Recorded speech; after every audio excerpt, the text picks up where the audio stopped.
Anang Hermansyah membuat Ashanty menangis di ulang tahun sang istri. Di ulang tahunnya kali ini, Ashanty mendapatkan hadiah yang berbeda dari Anang Hermansyah. Hadiah yang diberikan Anang Hermansyah itu membuat Ashanty menangis bahagia.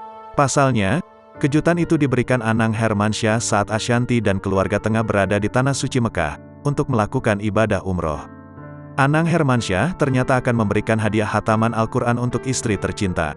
Di tengah pembacaan Al-Quran, Ashanty terlihat beberapa kali mengusap air matanya yang jatuh. Istri Anang Hermansyah itu merasa sangat terharu dan bahagia dengan kado yang diberikan oleh sang suami. Alhamdulillah seneng banget menuju jam 12 malam ulang tahunku tanggal 4 November aku dapat surprise dari suami. Dihatamin Al-Quran oleh beberapa orang dan keluarga, ucap Ashanty. Ashanty menangis lantaran merasa sedih bahagia, ulang tahunnya kali ini sangat berbeda dari tahun-tahun sebelumnya.